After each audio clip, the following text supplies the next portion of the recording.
Okay, so this is my H&B test bench that I got just recently, and I've been having all kinds of fun putting cars on there and seeing how fast they really go. My version is the American version, so we've got feet per second instead of meters per second, and miles per hour instead of kilometers per hour. But yeah, it's a fun little tool, and I'm going to bring it to club next week, and we'll see what the other guys, think about it and what they do. This is my 124th Porsche 935 Turbo. Yeah, I mean, me and Henry talked about a lot of things, and they're already working on improvements for future versions.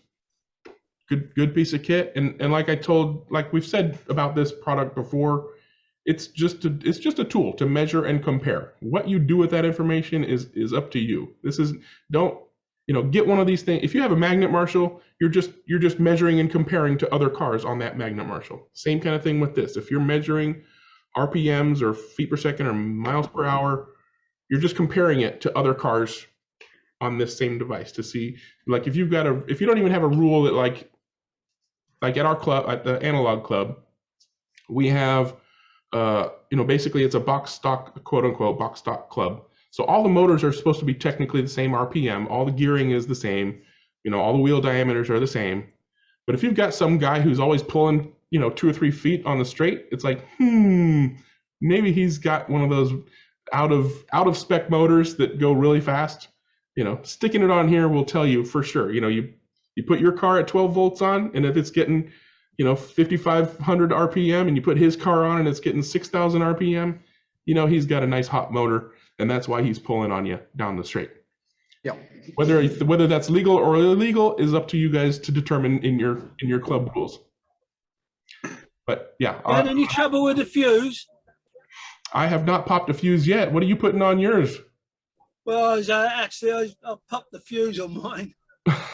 Well, I did notice that if my braids weren't properly formed and a braid crossed over both of the rails, the machine would reboot.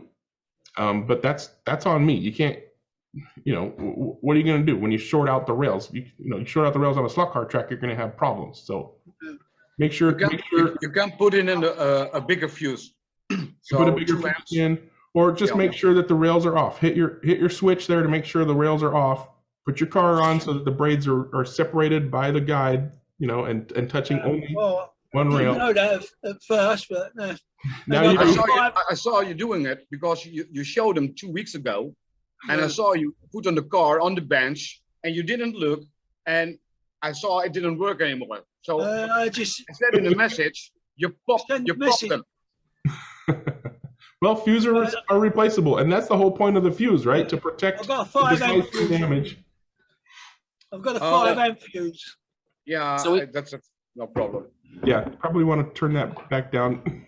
And make sure your braids are nice and clean. You're not putting the frayed, terrible looking braids down on there, so you don't keep popping fuses. The fuses have the purpose of protecting the device from damage. You want the fuse to pop, right? So don't short the fuse. Don't put a bigger fuse in there. Put the right kind of fuse in there.